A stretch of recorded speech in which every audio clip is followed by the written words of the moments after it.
Deuteronômio capítulo 6, versículo 4. Ouve, Israel, o Senhor nosso Deus é o único Senhor.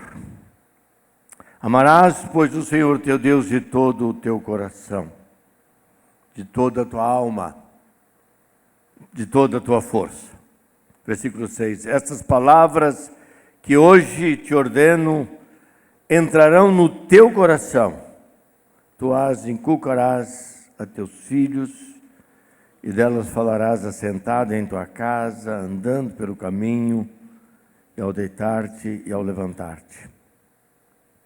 Também as atarás como sinal na tua mão, e te serão por frontal entre os olhos, e as escreverás nos umbrais de tua casa e nas tuas portas. Obrigado, Pai, pela palavra revelada desta noite.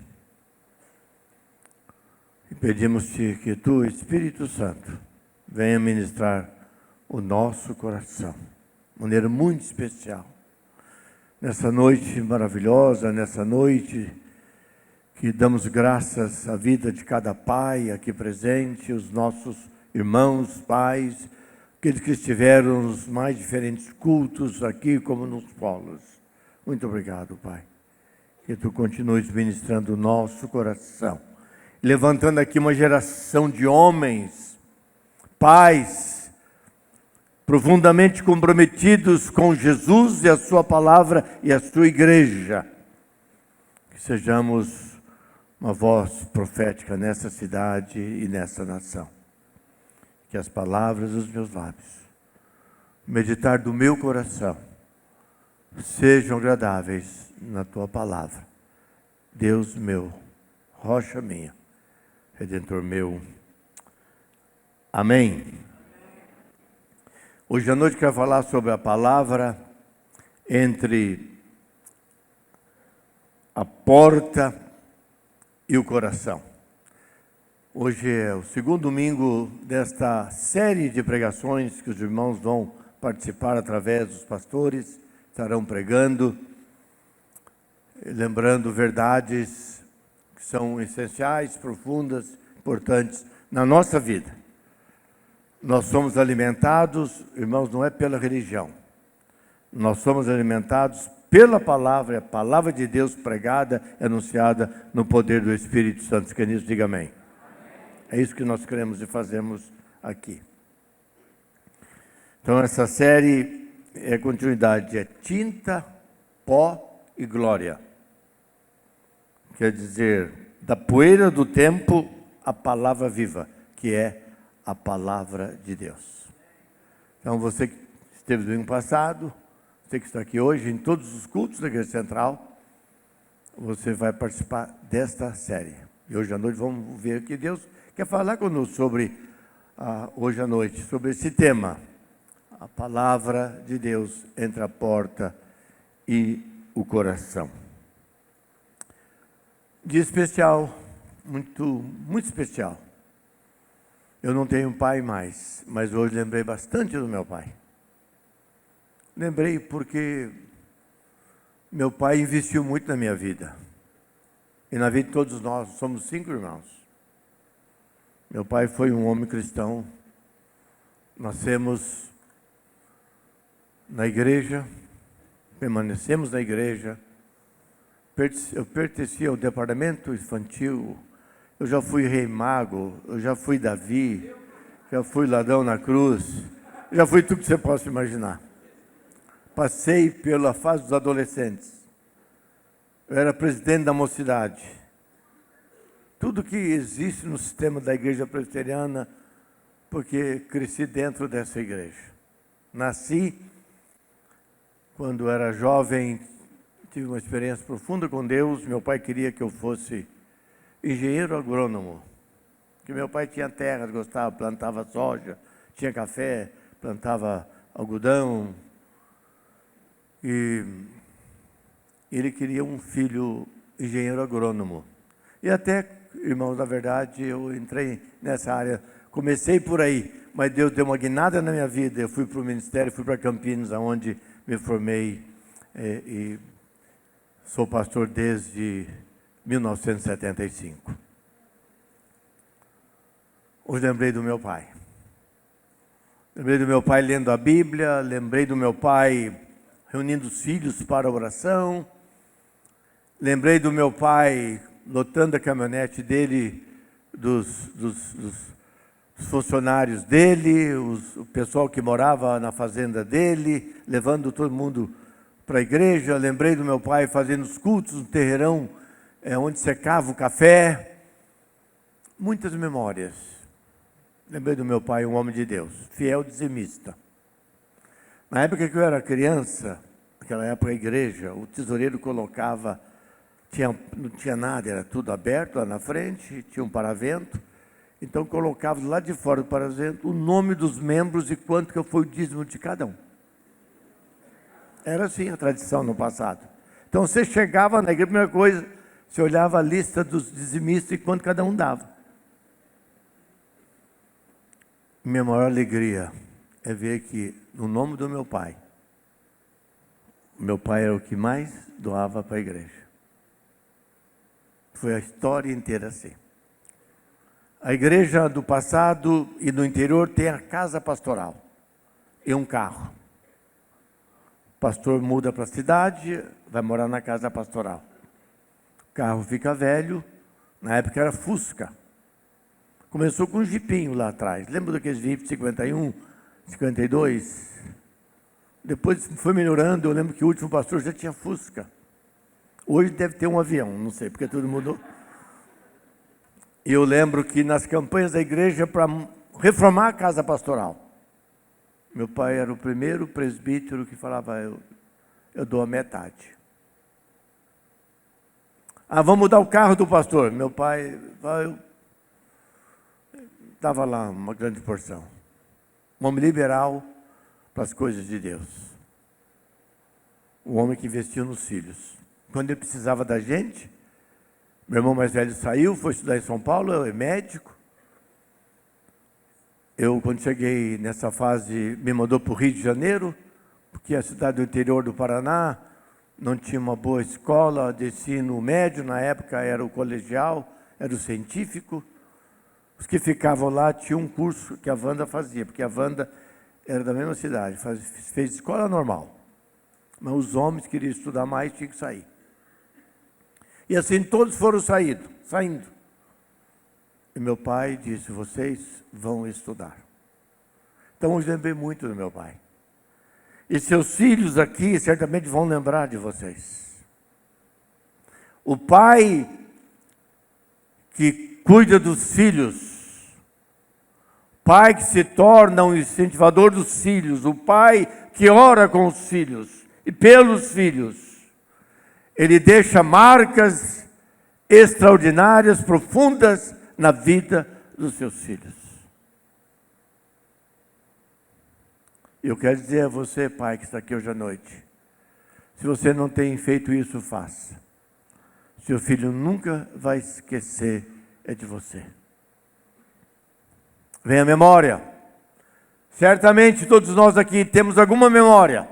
Infelizmente alguns, memória ruim, momentos tristes. Mas muitos de nós que crescemos dentro da igreja, lendo o Evangelho, conhecendo a palavra de Deus, temos lembranças maravilhosas, não só da família, o papel do pai, da mãe, as reuniões, os cultos, os acampamentos. Na época que eu era criança, nós tínhamos que decorar o breve catecismo. A gente ganhava, na fase que você ia lá no nível que eu não me recordo mais, você ganhava da escola dominical o breve catecismo e começava a escola dominical do domingo de manhã, a professora pedindo que cada um de nós pudesse recitar o número escolhido na sequência do breve catecismo. Grandes memórias. Louvo a Deus pela minha família. porque eu nasci dentro de uma família, de um lar evangélico. E o texto dessa noite, que fala da palavra entre a porta e o coração, especialmente esse texto de Deuteronômio, que é um dos textos mais chaves dentro do judaísmo. Esse era o texto que o judeu até hoje decora, aprende. Quando diz, versículo 4, ouve Israel, o Senhor nosso Deus é o único Senhor. E vai dizendo, amarás, pois, o Senhor teu Deus, de todo o teu coração, de toda a tua alma, de toda a tua força. E até o versículo 9, mostra a tarefa, o papel do pai, da mãe, da família, sobre a vida de cada filho. E a importância disso na caminhada do povo do Velho Testamento. Sabe, pais, nós somos chamados para liderar nossas famílias. E você, pai, especialmente você, homem, pai, a sua missão, o seu chamado, a sua responsabilidade, o que Deus te deu para fazer, está muito claro aqui nesse texto. Nós somos chamados por Deus para liderar com amor, chamados para liderar com sabedoria, chamados para liderar com fé, chamados para liderar com obediência. E é por isso que o versículo 4 começa dizendo, ouve Israel, chama Israel. Verbo no hebraico de ouvir é chamar. E sabe, irmãos e irmãs, chamar aqui é muito mais do que ouvir. Chamar no contexto do hebraico é muito mais do que alguma coisa que você ouve. Mas significa, na verdade, você colocar em prática, em obediência, aquilo que Deus tem separado, colocado e dado para o seu povo e para a sua igreja. Esse é o sentido que diz aqui. Esse é o desafio para que nós possamos viver alicerçados na palavra e transmitir essa palavra para os nossos filhos, lembrando quem é o nosso Deus. Ouve Israel, chama Israel. Senhor nosso Deus é o único Senhor. Então nós somos desafiados a vivermos a palavra e ensinarmos a palavra de uma maneira intencional. Não só intencional, mas com integridade. A Bíblia fazer parte da nossa vida e da nossa casa. Qual foi o primeiro presente que você deu para os seus filhos? Há muitos pais aqui que são fanáticos pelo futebol. Quando nasce o menino, ele compra uma camiseta, ele compra uma chuteira do seu time de futebol. Mas segundo a Bíblia, o primeiro presente de um pai cristão é dar a Bíblia para o seu filho. E foi isso que nós fizemos com as nossas filhas. O primeiro presente que nós demos para Sara, para Priscila e para Ana Lídia, quando elas nasceram, foi uma Bíblia. Porque a Bíblia é a revelação de Deus, é a palavra de Deus. É a voz de Deus. Como nós ouvimos hoje a voz de Deus? É uma voz que começa a ecoar em algum lugar e ela vai aumentando o seu volume e chega até nós. Deus não fala dessa forma hoje, Ele já falou por Jesus Cristo e hoje Ele nos fala pela sua palavra. Se eu não ouço, e se eu não leio, se eu não medito na sua palavra, não tem como Deus falar ao meu coração. Se quer ouvir a voz de Deus, leia a Bíblia. Você que não começou a leitura, comece agora. Talvez você não consiga ir nesse ritmo acelerado de 3 meses ler a Bíblia inteira. Mas você deve dar a você a oportunidade de ler a Bíblia. De ler a Bíblia. E deixar que essa palavra permeie o seu coração. Tive o privilégio de conviver com um pastor muito amado, que morreu o ano passado, durante alguns anos, chamado Timothy Keller. A gente chamava ele de Tim Keller. Tim Keller.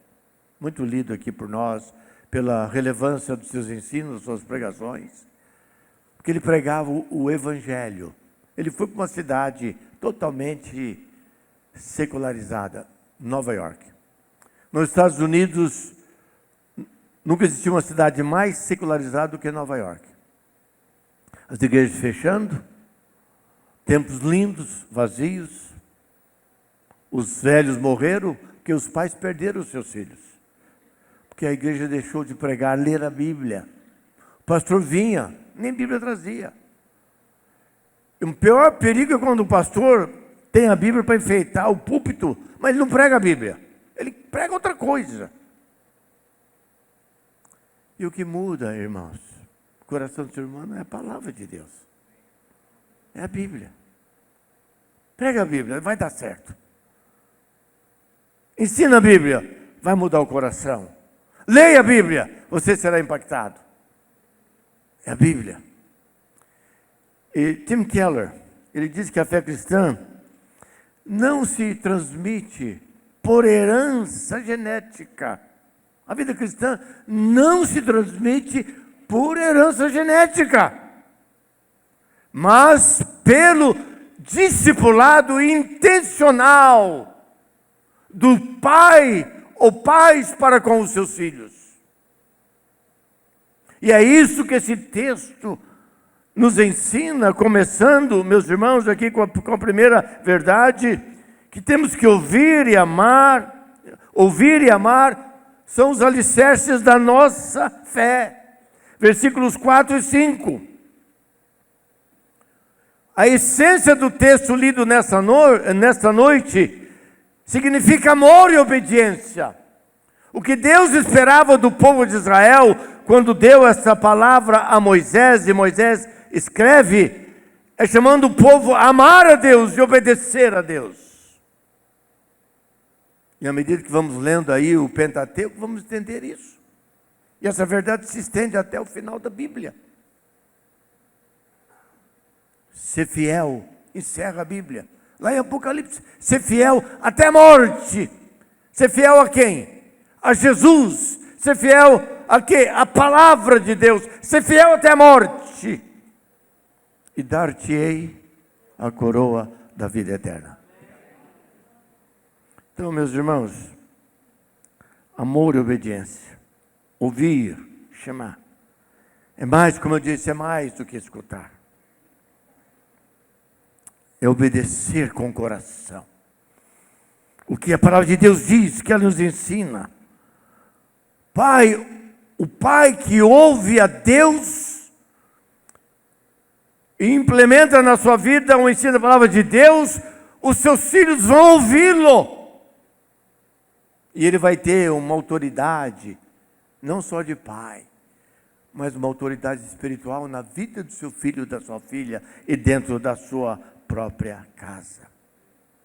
Então, a base, irmãos, da educação espiritual, portanto, não é o moralismo. Não se faz isso, filho. Não é assim que se age. Por quê, pai? Não é o moralismo, mas é o amor a Deus. Não é imposição da autoridade paterna, mas é o amor a Deus. É a convicção de Deus que transborda, que enche e derrama a nossa própria vida e o nosso próprio coração. Por isso que John Piper, um pregador, um pastor, já está com quase 80 anos, ou um pouquinho mais de 80 anos, já está aposentando ou aposentado, pastor batista na cidade de Indianópolis, nos Estados Unidos, muito conhecido pelos seus livros de seminário. Ele criou um seminário, ele formou muita gente, muito respeitado e muito bíblico. Ele é um reformado, batista reformado. Ele diz o seguinte: nada ensina mais nossos filhos do que o prazer que demonstramos em Deus, a alegria que nós temos em Deus. E eles aprenderão a amar aquilo que enxerga em nós como algo muito desejado. O que ele está dizendo? O filho vê a paixão que o pai tem por Deus, por Jesus. Quando o pai fala, quando o pai ora, quando o pai se prepara, quando o pai reúne a família, todo mundo entra no carro, vamos para as atividades, quando ele faz as atividades espirituais dele na casa, lidera. Ele influenciando, ele influencia.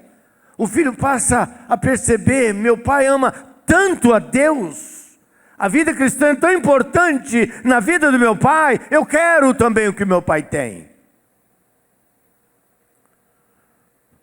As últimas pesquisas de uma empresa de pesquisa nos Estados Unidos chamado Pew Research Company tem revelado que entre os filhos de 13 a 17 anos, 1/3 deles se tornam ateu ou agnóstico nos Estados Unidos. É assustador. Eu quero, irmãos e irmãs, lembrar todos aqui. Está virando uma realidade no Brasil. Tenha ficado assustado. Quantas famílias, o avô está firme na igreja, os pais estão na igreja, mas os filhos, os netos não estão mais. Eles não querem a religião do avô e nem do pai. Antigamente não era assim.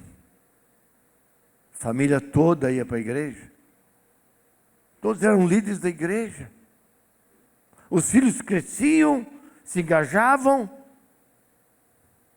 aprendiam, se fortaleciam, se casavam e permaneciam na igreja. E talvez pudesse ser um exercício para muitos de nós aqui. Onde estão nossos filhos agora? Então hoje, nesse Dia dos Pais, quando nós estamos na essência do ensino de Deus ao povo de Israel, quando ele fala, nós vamos desejar a Deus, ter fome de Deus. Como em Provérbios 22:8, ensina a criança o caminho que ela deve andar. A ideia era a mãe colocar o dedo no mel e colocar na boca da criança, ela desejar aquele mel de tal forma, era aquela forma que essa criança deveria também desejar e amar a Deus. Temos que ouvir e amar, porque esses são as alicerces da fé. Versículo 5, quando ele escreve: amarás o Senhor, teu Deus, de todo o teu coração, de toda a tua alma e de toda a tua força. Mas, irmãos, aqui é uma segunda verdade. A segunda verdade vai nos ensinar que o discipulado começa na sala de estar. O discipulado começa na casa. Às vezes nós queremos terceirizar nossos filhos para a igreja e para o pastor. E às vezes muitos filhos não gostam do pastor. Vou contar isso para o pastor. Coloca a gente contra o filho. Nunca faça isso. O pastor precisa ser amigo dos seus filhos. Eu sou da época, irmãos, a Igreja Central ainda faz isso, mas aqueles mais antigos aqui se lembram? Eu visitava todo mundo. Eu ia na casa de todo mundo. Tomava café na casa de todo mundo. Quando eu cheguei aqui em 1984 nessa igreja, nos 2 primeiros anos, eu sabia onde morava cada membro da igreja. Eu ia na casa de todo membro da igreja. Domingo a gente almoçava com os crentes. Mudou tudo, os crentes não convidam mais e a gente também não vai mais.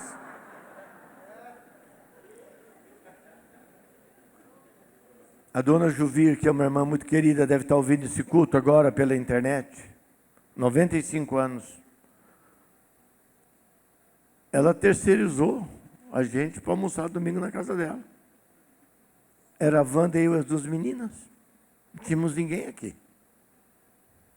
Era pastor em São Paulo, vim para cá.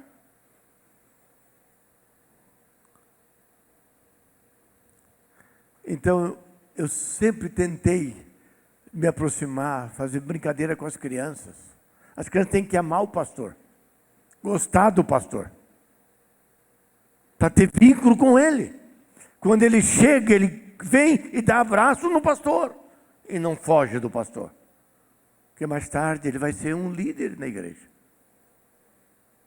As coisas mudam, a sociedade mudou, a cultura vai mudando, o tamanho da igreja vai mudando, é claro que vai mudando. Mas, irmãos, nós precisamos discipular nossos filhos. Quem faz isso é o pai. A mãe ajuda, mas a função é do pai. E todos nós aqui, quando olhamos para o passado, certamente faríamos tudo diferente hoje se a gente pudesse voltar no passado. Mas não dá para voltar mais. Deus usou da misericórdia. Deus fez um milagre na nossa casa. Deus manteve nossos filhos na fé. Nossos filhos amam o Senhor. E agora vemos nossos netos amando o Senhor. Isso é bondade de Deus sobre nós.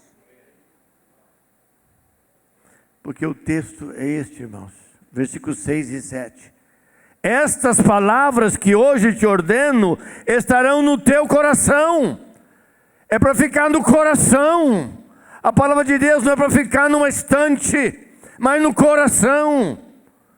A Bíblia se decora, textos chaves você guarda, carrega com você para a vida. Todos nós aqui temos textos decorados. Você não vai decorar a Bíblia inteira. Talvez tenha um gênio aí que comece em Gênesis 1 e termine em Apocalipse capítulo 22. Mas que texto! Faça uma experiência da sua célula. Fecha a Bíblia e fala assim, cada uma recitar, decora um versículo agora. Você vai ver o silêncio absoluto por meia hora. Irmãos, nós precisamos discipular nossos filhos. Discipular no Senhor. Porque o texto é muito claro. O texto nos encoraja a guardar no coração. Muito mais do que isso, é inculcar, colocar dentro da cuca. Colocar dentro do coração. É fazer a palavra de Deus uma realidade na nossa vida, na vida dos nossos filhos. E o povo ser forte. Porque hoje, irmão, nós temos a bênção de podermos reunir num lugar como esse, temos nossas células, liberdade, construir templos e fazer o que nós fazemos. Tem países que isso é impossível. E tem hora que fico preocupado com o futuro do Brasil. O que vai permanecer é a palavra dentro do nosso coração. Sabe, irmãos, a vida cotidiana é o livro-texto do lar, da palavra, a oração dentro da nossa casa, a família. O texto deixa claro como que é, qual é a melodia do dia. Diz, é andando em tua casa, é a rotina diária. O texto diz, assentado na tua casa, andando pelo caminho, ao deitar e ao levantar. É de manhã, ao meio-dia e de noite. É um discipulado, é um caminhar que não cessa. Ele continua, ele prossegue. Calvin DeYoung, um teólogo americano, professor de teologia reformado, ele diz: o discipulado mais eficaz ocorre ao longo do caminho. Ele diz. É o que diz Deuteronômio. Versículos 6 e 7. Nas conversas da vida real, nos momentos comuns, do churrasco, no almoço em família, que são regados pela graça de Deus. Discipulado começa na nossa casa. A igreja ajuda, a célula ajuda, os cursos ajudam, os treinamentos ajudam. Mas pai, você é o líder da família. Deus chamou o homem para ser cabeça, para liderar. Você, nós, somos responsáveis por isso. E como aquele relógio sempre é meu inimigo do tempo há anos, eu vou para o último ponto. Terceiro lugar, marque sua casa, molde o seu mundo. E os versículos 8 e 9 deixam muito claro. 8 e 9. Também pega essa palavra, esse amor por Deus, que Deus é para atar como sinal na tua mão. E te serão por frontal entre os olhos. Você está sempre lembrando, olhando. E versículo 9. E as escreverás nos umbrais da tua casa e nas tuas portas. Quando você entra na casa, o judeu tem o mezuzá, não é isso? Ele coloca na porta. É o resultado disso aqui. Mas nós não somos judeus. Nós temos o Evangelho da graça. O amor que Cristo nos ensina. O chamado, a santificação da nossa vida. A certeza da vida eterna.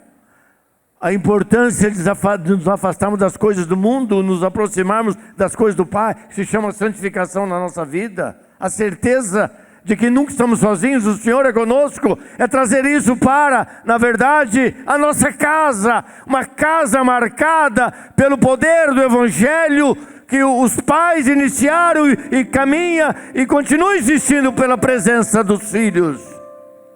O Evangelho cresce e vai se expandindo. E nós temos que moldar o nosso mundo. Nós precisamos de não só ter isso nas mãos, nos batentes, na entrada, a marca, como já me recordo, muitas vezes visitando famílias, tem um quadro que mostra essa casa é do Senhor Jesus. Versículos maravilhosos na entrada, dentro da casa, na sala, quadros lindos que falam sobre a palavra de Deus. Tudo isso é muito importante. Mas nós temos que fazer isso algo verdadeiro na nossa vida. Irmãos, não significa perfeição, nós não somos, ninguém aqui é perfeito. Mas nós estamos nos aproximando do ensino de Deus, preparando nossa família, implantando nesse mundo, nessa cidade, o reino de Deus.